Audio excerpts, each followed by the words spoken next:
할렐루야. 사랑하는 성도님들, 인사가 만사다라는 말이 있죠. 사람을 어떻게 쓰느냐, 사람을 어떻게 적시적소에서 세우느냐에 따라서 인생의 성공이나 나라의 운명이 결정되어지고 기업의 운명이 결정되어질 수 있다라는 거죠. 역대 우리 대통령들의 인사 스타일을 놓고 세상 사람들은 코드 인사다 이렇게 말합니다. 코드 인사가 뭘까요? 코드 인사는 그 사람의 능력을 바라보는 것이 아니라 자기의 마음에 맞는 사람을 그 자리에 쓰는 그런 인사 스타일을 빗대어서 코드 인사다 이렇게 말합니다. 역대 대통령뿐만 아니라 지금 대선 전국의 경선을 바라보면서 이 코드 인사 때문에 얼마나 많은 사람들이 이 말을 많이 듣고 있습니까? 자, 그런데 오늘 하나님께서 사람을 쓰시고 사람을 사용하시는 그런 방법이 세상 사람들의 기준과 틀리다라는 거예요. 어찌 보면 사람들의 생각과 정반대로 하나님이 사람을 쓰시더라라는 거예요. 세상의 기준, 그 정반대의 방법으로 하나님은 우리를 사용하시고 또 우리에게 기름 부어 세우시더라라는 거죠. 사람들이 신앙생활을 볼 때 우리가 이 점을 참고해야 합니다. 왜 중요하냐? 이것이야말로 하나님의 생각과 마음을 우리가 알 수 있기 때문이다 라는 거죠. 신앙인은 하나님의 마음과 생각을 알아야 하나님의 뜻을 이루어 가기 때문입니다. 그리고 하나님의 마음을 알아야 하나님의 은혜를 입고 은총을 입고 복을 받는 그런 위대한 하나님의 사람들이 될 수 있기 때문입니다.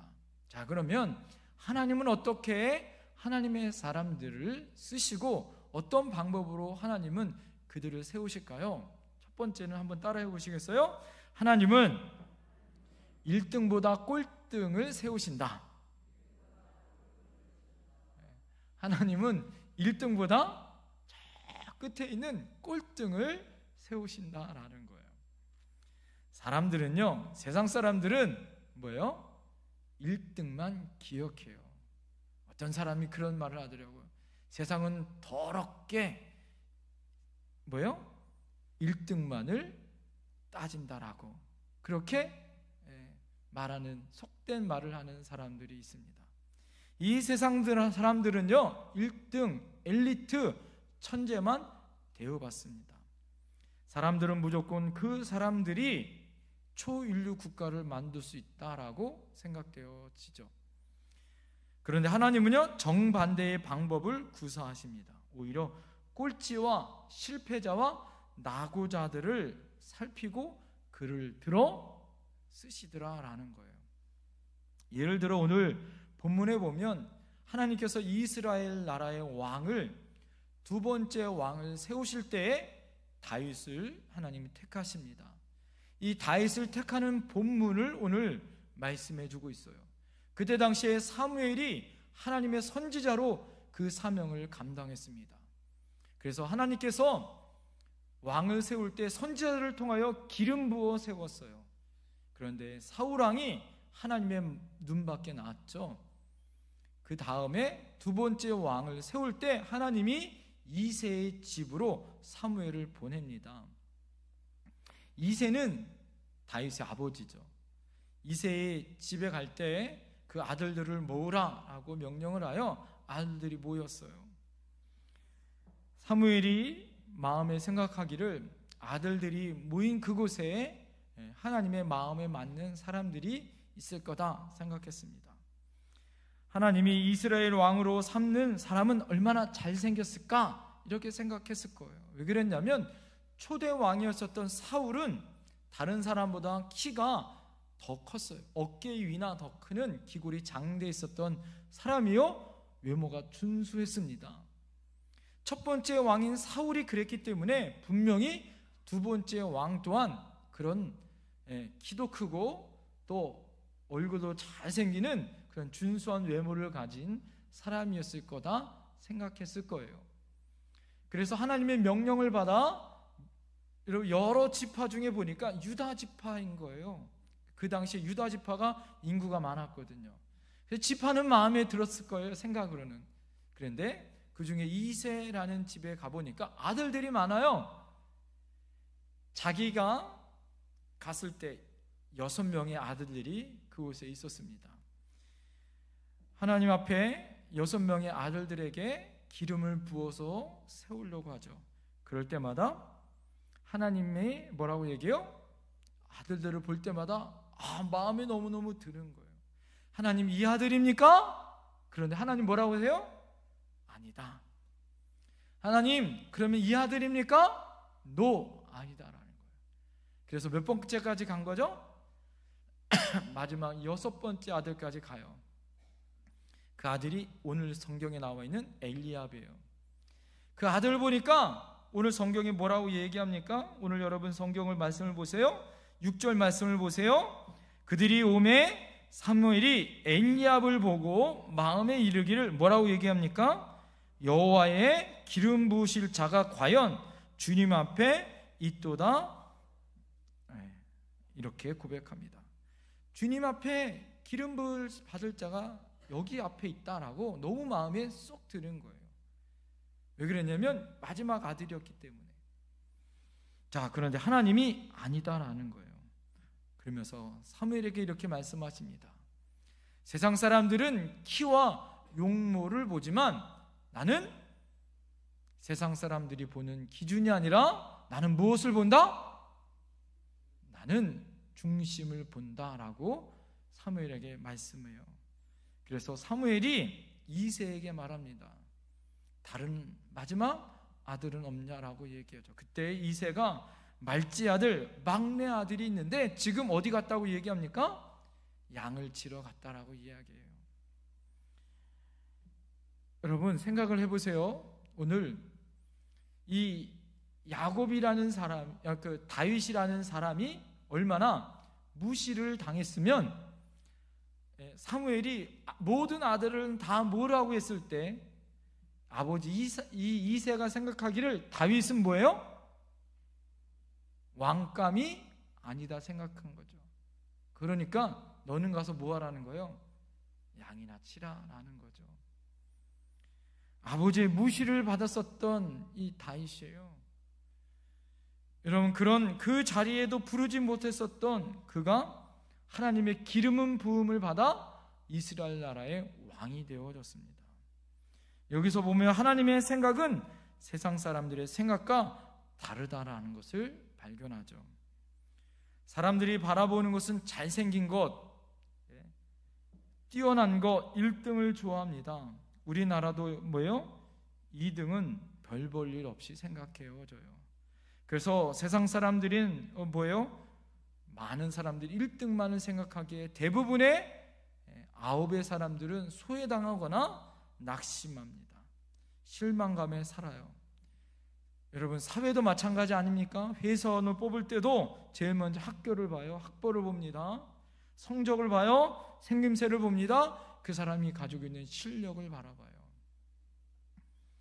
세상 사람들의 기준 또한 마찬가지입니다. 그럼에도 불구하고 뭐예요? 그 사람들의 내면은 보지 못한 것을 보게 되어지죠.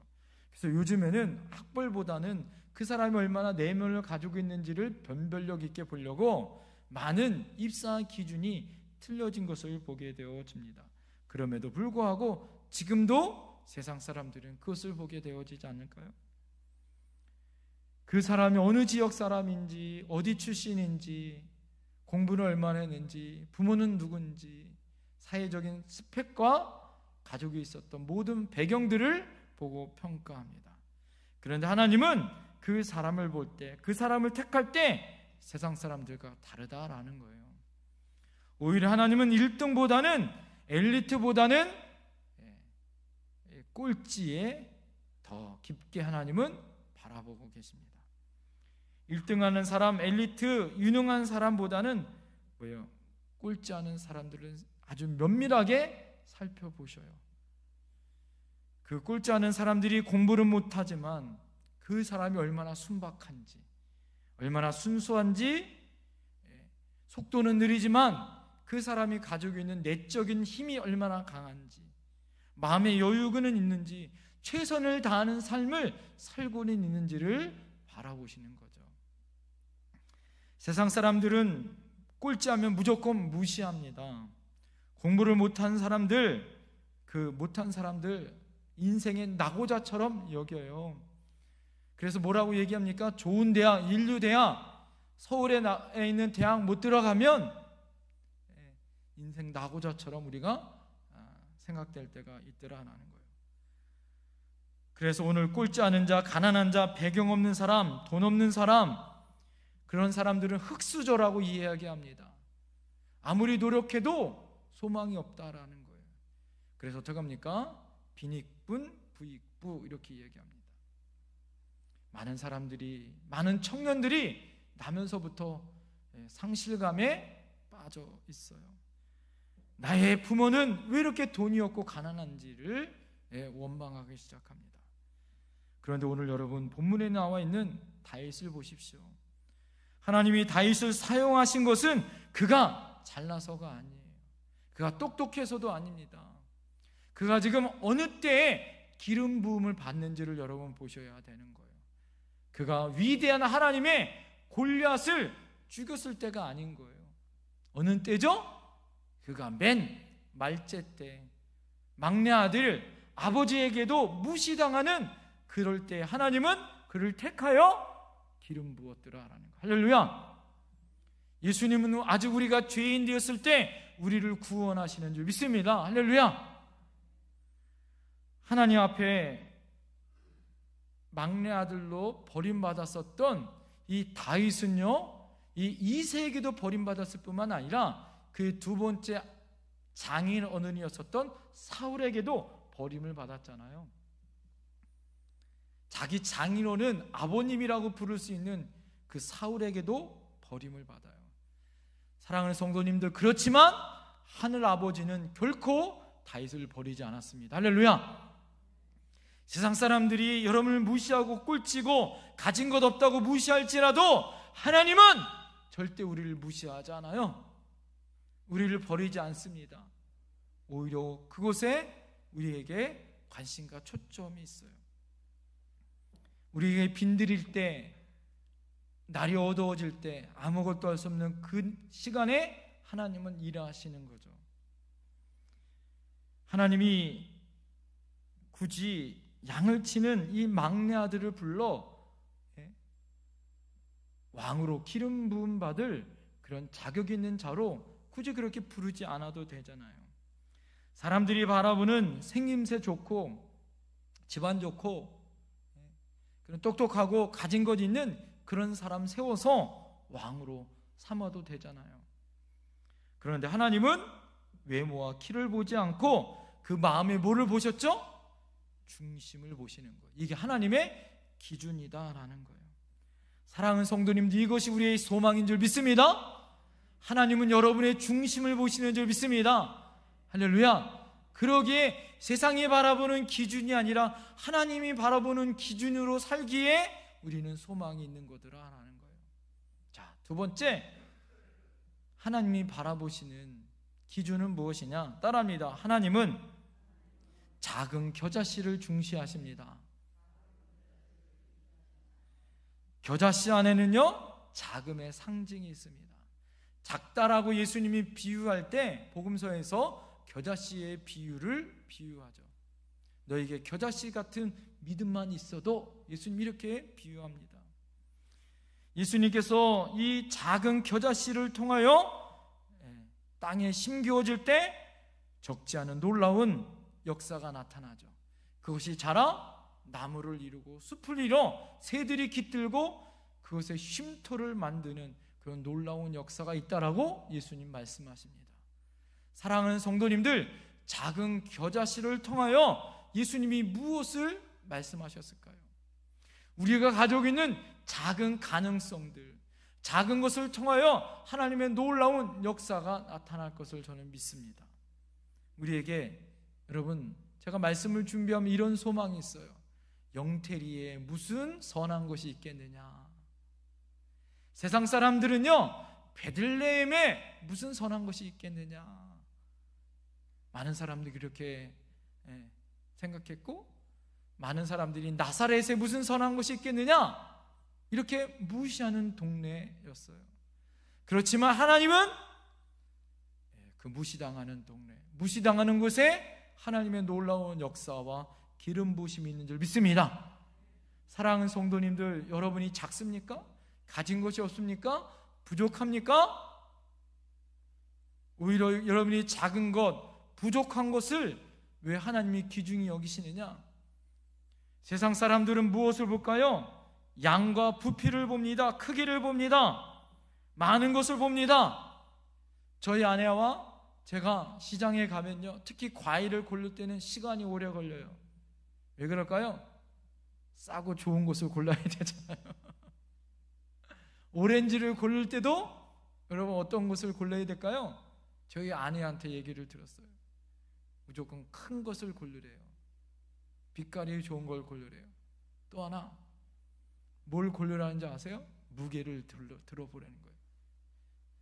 당도가 높고 수분이 많아야 되기 때문에 다 무게를 들어서 재봅니다. 그래서 10개를 하려면 거의 100개는 들어서 평가를 하고 담습니다. 그래야 좋은 것. 세상 사람들의 기준은 크고 맛있고 좋은 것, 얼마나 크냐, 얼마나 많으냐, 얼마나 길고 높으냐, 물량을 따지죠. 크고 높은 거, 이것을 지향합니다. 우리나라 사람들이 얼마나 여러분 크고 좋은 걸 좋아하냐면, 사람들이 많이 비유해요. 세계 최대 이렇게 얘기합니다.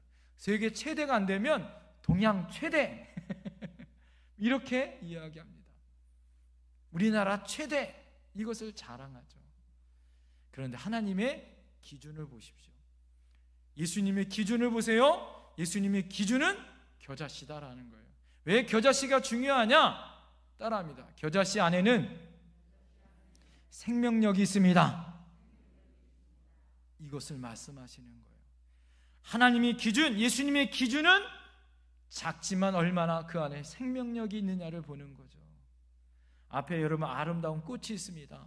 요즘에 우리 동네가 얼마나 아름다워요, 그죠? 우리 사랑하는 이달태 권사님과 우리 지역에 있는 많은 분들이 애쓰고 수고해 주셔서 얼마나 국화꽃들이 아름다워요.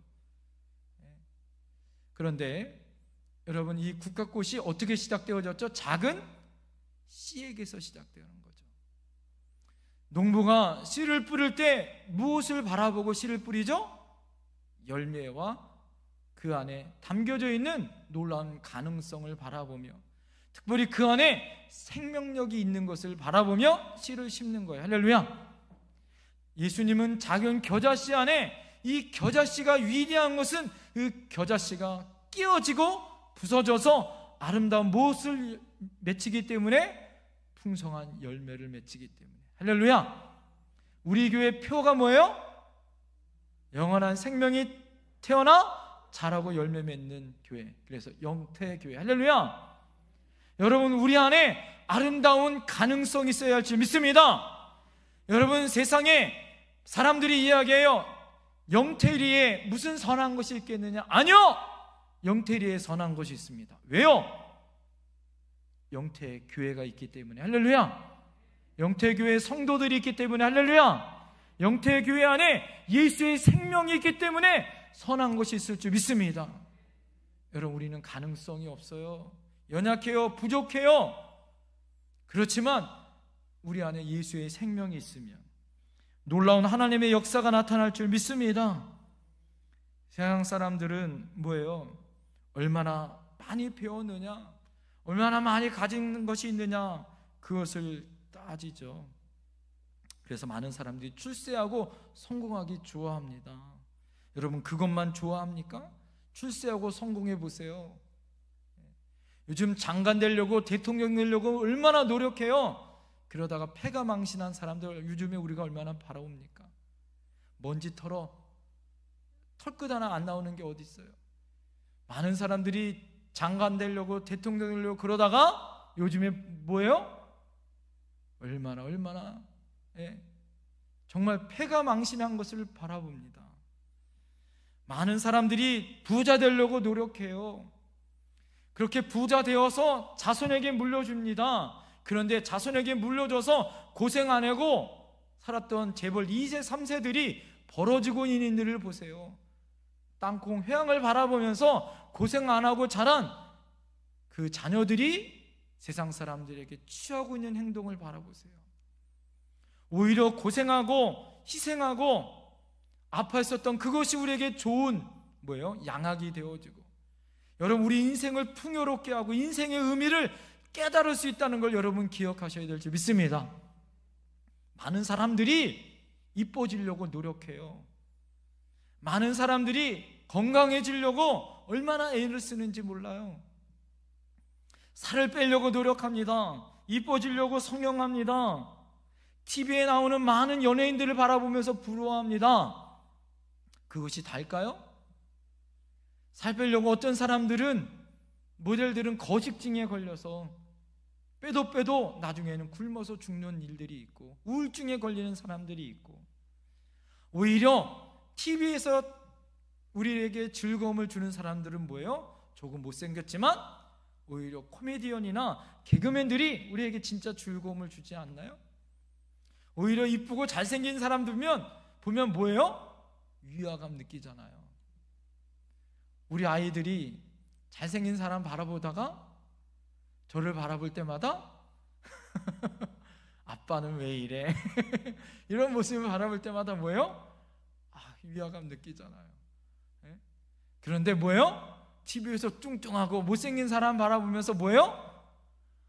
그래도 나는 낫다. 우리가 감사할 수 있는 거 아니겠어요? 자, 여러분이 생각해야 될 건 뭘까요? 따라합니다. 하나님은 나를 걸작품으로 만드셨다. 여러분을 하나님은 위대한 걸작품으로 만들었던 거예요. 할렐루야! 매일 여러분 거울을 바라보시면서 내가 눈이 조금만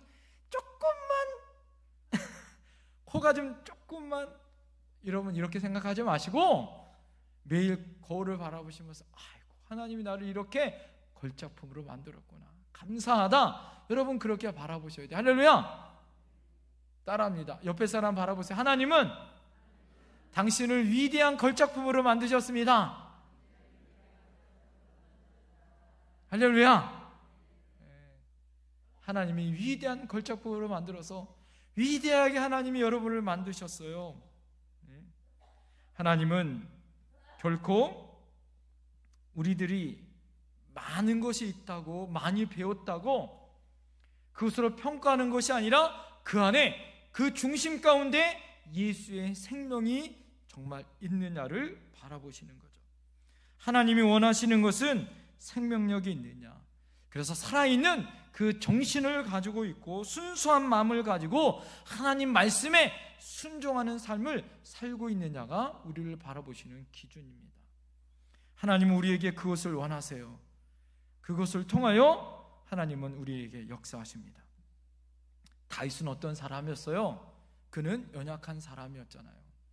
그렇지만 그는 양치기의 사명을 감당했었던 사람이에요. 아직 말재고 부족한 사람이었지만 그는 하나님을 향하여 찬양하는 사람이었어요. 양을 지키기 위하여 사자와 또 곰과 싸워 한 양을 지키기 위하여 목숨을 내놓았던 사람이죠. 그 양을 지키기 위하여 물맷돌을 연습한 사람입니다. 하나님은 그 작은 가능성을 보아 어떻게 사용하셨습니까? 양을 지키는 그 헌신과 수고를 통하여 이스라엘 나라를 맡기신 거예요. 그리고 물맷돌을 연습한 걸 통하여 나라가 위기에 빠졌을 때 블레셋의 장수 골리앗을 넘어뜨리는 역사적인 일들을 감당하십니다. 여러분이 작은 것, 보잘것없다고 생각하지 마세요. 하나님은 여러분을 들어 위대하게 쓰시는 줄 믿습니다. 그럴 때마다 여러분 어떻게 사용하셔야 돼요? 많은 사람들이, 많은 성도님들이 이것 좀 봉사해 주세요, 찬양대를 좀 봉사해 주세요, 그러면 여러분들 뭐라고 얘기해요? 저는 못해요. 그래요. 그러면서 노래방 가서는 얼마나 노래를 잘하시는지 제가 깜짝 놀랄 때가 많아요. 우리 성도님들 가서 야외를 가거나 어디 막 놀러 가면 제가 깜짝 놀랄 때가 많습니다. 왜 그럴까요? 성가대 못한다고 하면서 뽕짝은 얼마나 그냥 기가 차게 잘하시는지. 그런데 좀 찬양대를 봉사해 주세요. 그러면 저는 박치고 저는 노래 못해요. 막 이렇게 막 설레 하시는 분들이 있어요. 하여튼 봉사해 주시죠. 그럴 때마다 여러분 어떻게 될까요? 순종할 수 있어야 되는 거죠. 하나님이 여러분을 들어 쓰실 때 나는 힘이 약해요, 나이 먹었어요, 부족해요. 아니요. 하나님이 들어 쓰시는 사람들을 보십시오. 하나님은 작지만 그 안에 뭘 보셨다고요? 생명을 보셨어요. 그 생명을 통하여 하나님은 놀랍게 쓰시더라라는 거예요. 주님께서 누가복음 20장 17절에 뭐라고 말씀하시냐면 건축자의 버린 돌이 모퉁이 돌이 되었다라고 얘기합니다. 건축자의 버린 돌이 건물을 쓰는 가장 중요한 모퉁이 돌이 되어졌다라는 거죠. 석쟁이들이 돌을 쓰려고 할 때 버린 돌이지만 가장 중요한 돌이 되어졌다라는 거예요. 요즘 코로나19로 인하여서 친구도 못 만나고 또 사람들이 이렇게 대화할 수도 없어서 제가 개인적으로는 어떻게 할까 그러다가 제가 그 운동 삼아서 이 가까이 있는 임진강에 가서 돌을 요즘에 제가 일주일에 한 번씩 2주에 한 번씩 이렇게 시간 되면 월요일 날 제가 돌을 주스러 갑니다. 운동 삼아서. 근데요, 돌을 주우면서 제가 아주 놀라운 걸 깨달았어요. 그것이 뭘까요? 오늘 말씀이에요. 건축자의 버린 돌이 모퉁이 돌이 되어졌다라는 거예요. 돌의 가치와 돌의 귀중한 것을 눈이 열리고 보니까요, 돌이요 그냥 보잘것없는 강돌이고 보잘것없는 아무것도 필요 없는 돌이지만 이 돌이요 그 안에 생명력이 있고 그 안에 가치와 그 안에 놀라운 은혜가 있다라는 것을 깨달았습니다. 돌의 가치는요 그 사람이 그것을 어떻게 평가하느냐에 따라요. 돌이 문양이 만들어지고 모양이 만들어지려면 물로 수마가 되어 깎여서 100년, 1000년이 그 자리에 있어 깎여져야 돌이 만들어져요. 이 돌의 가치는 그냥 강돌에 벌어진 돌이지만 그 사람이 돌을 주워서 어떻게 바라보는 자에 따라 돌의 가치가 틀려지더라라는 거예요. 모퉁이 돌이지만, 벌어진 돌이지만 그 돌을 들어 어떻게 돌을 사용하느냐에 따라 달라져요. 여러분, 우린 이 전 세계 가장 비싼 돌의 가치가 얼마인지 아세요? 250억 원이에요. 돌 하나가 250억 원이에요. 250억 원. 가장 전 세계에 비싼 돌이. 하나님은 여러분을 바라보실 때 그런 가치 있는 돌을 바라보셔요. 제가 줍는 돌은요 거의 십자가 문양을 많이 주세요. 제가 갔을 때 십자가 문양을 하나 주신 거예요. 그것에 너무 내가 보면서 은혜를 받았어요. 그래서 저 가가지고 십자가 문양 많이 주세요. 십자가 문양. 이 모양 저 모양 바라보면서 버려진 돌이지만 그 안에 가치를 느끼고 생명이 있다라는 것을 봅니다. 우리가 가치 없고 보잘것없지만 하나님이 우리를 들어 그렇게 가치 있고 존귀하게 쓰시는 거. 할렐루야. 가치 없는 돌에게 생명력을 불어넣어 250억 원의 가치를 부여한 것처럼 하나님은 여러분을 들어 위대한 하나님의 가치 있는 생명을 주신 줄 믿습니다. 온 천하보다 바꿀 수 없는 위대한 생명이 여러분 안에 있어요. 할렐루야. 그래서 여러분은 위대한 하나님의 작품인 거예요. 그래서 다시 한번 여러분 옆에 분에게 당신은 위대한 생명력이 여러분 안에 있습니다. 시작. 당신은 위대한 생명력이 당신 안에 있습니다. 할렐루야. 그러기 때문에 같이 있다라는 거예요. 무디라는 사람이 있죠. 위대한 복음자 무디는 초등학교밖에 나오지 못했어요. 그래서 그가 학교 공부도 제대로 하지 못하여서 한글도 그 당시 영어였죠. 영어도 잘 읽지 못해서 요한복음을 찾으려면 창세기서부터 요한계시록까지 다 훑어야 성경을 찾는 사람이었다고 합니다. 그랬던 그가 친구들에게 왕따를 당하고 버림을 당했었던 그였지만 하나님의 말씀으로 교회에서 은혜를 받고 하나님 앞에 부름받아 쓰임을 받은 그 사람으로 쓰임 받았을 때 그는 버려진 돌, 버려진 소금이 되어졌지만 오히려 하나님 앞에 위대하게 전 인류 중에 가장 복음을 전하는 사람들이 되어졌다라는 거예요. 또한 빌리그리암 목사님 있잖아요. 가장 또 위대한 빌리그리암 목사님도 설교를 얼마나 못했었는지 그가 전도사 때 이 제소자들에게 가서 교도소에 있는 제소자들에게 가서 말씀을 전했더니 제소자들이 뭐라고 얘기했냐면 당신은 설교하지 말라고, 당신은 전도사 하지 말라고 오히려 제소자들이 말렸다고 해요. 그랬던 그가 여러분 얼마나 우리나라에서까지 와서 가장 위대한 복음을 전하는 빌리그리암 목사님이 되어졌습니까? 하나님이 아브라함을 택하셨을 때 하나님이 그에게 약속하셨던 게 있어요. 하늘의 별처럼 바다의 모래알처럼 내가 너에게 큰 민족과 복을 주겠다. 그랬다면 하나님이 택한 사람은 건강한 사람이요, 아기를 잘 낳는 다산의 사람, 그런 사람을 택해야 하는데 어떤 사람이에요? 아브라함을 택했을 때 나이가 75세예요. 노인네를 택합니다. 그리고 아기를 낳지 못하는 사라, 불임의 여성을 하나님이 택하시죠. 그런데 하나님은 어떻게 해요? 지혜로운 자를 부끄럽게 하시기 위하여 하나님의 기적의 역사, 축복이 인간이 어떤 계획과 섭리가 아니라 축복은 내가 너에게 주는 거다라는 걸 말씀하기 위해서 아무것도 할 수 없는 그 아브라함을 택하여 축복의 조상, 하늘의 별처럼 바다의 모래알처럼 많은 은혜와 축복을 주십니다.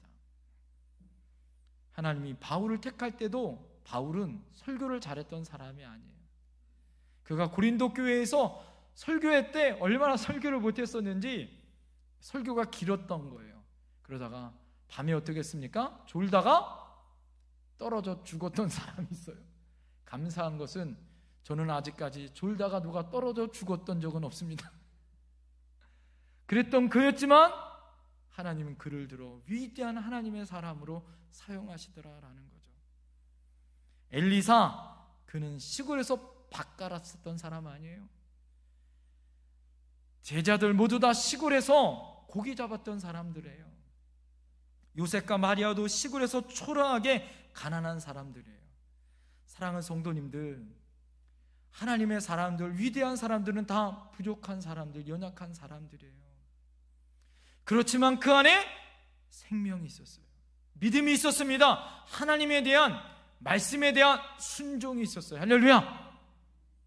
예수의 생명으로 자기의 생명을 걸었던 사람이에요.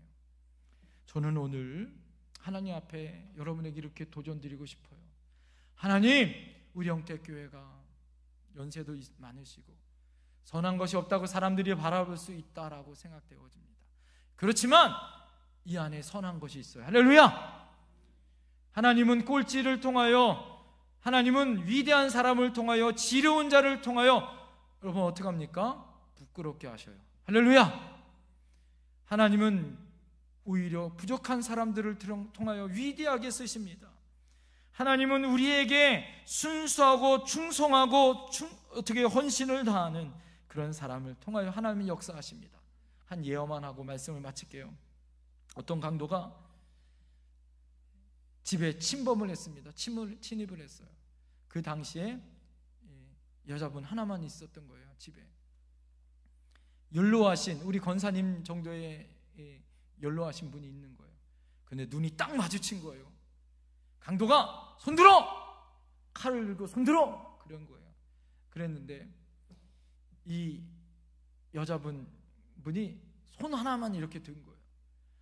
두 손 들어! 그랬더니 그분이 손 하나만 들고 뭐라고 얘기했냐면, 내가 두 손 들고 싶은데 내가 오른손이 신경통이 와가지고 이 손을 못 든다고 들고 싶어도 내가 못 든다고, 뭐 이렇게 안타까운 마음을 가지고 이야기했대요. 그러자 이 강도가 마음이 연약해진 거예요. 자기 어머니가 생각났던 거예요. 그리고 나서 어머니가 생각나서 그 강도가 그렇게 얘기했던 거예요. 나도 원래 착한 사람이고 선한 사람이다. 그런데 내가 너무 힘들어서 이렇게 강도질을 하게 됐다고, 미안하고 너무 미안하다고, 그러고 살려주고 아무것도 훔치지 않고 돌아갔더라는 거예요. 만약에 이분이 두 손을 다 들었다면 아마 다 빼앗겼던 거예요. 한 손 든 것도 은혜더라라는 거예요. 사랑하는 성도님들, 우리의 부족함, 우리의 연약함, 그것이 하나님에게 우리에게 은혜가 되더라라는 거죠. 하나님 우리의 약함을 강점으로 여기셔요. 우리의 부족함을 하나님은 들어 위대하게 쓰십니다. 지금 코로나로 인하여 여러분 힘드시죠? 얼마나 힘들고 어려우세요? 여러분, 그렇지만 여러분이 힘들고 어려운 그 순간에 하나님은 날이 어두워지고 빈들일 때 하나님은 일하셔요. 그럴 때 우리가 뭐 해야 됩니까? 작은 도시락을 쓰시고, 하나님의 헌신의 순종의 사람들, 그렇지만 그 안에 생명력이 있는 하나님의 헌신의 사람을 들어 쓰신 것처럼 하나님은 여러분을 들어 쓰실 줄 믿습니다. 위대한 하나님의 사람들로 우리를 사용하실 줄 믿습니다. 그 믿음으로 나가는 저희들이 되어줬으면 좋겠어요.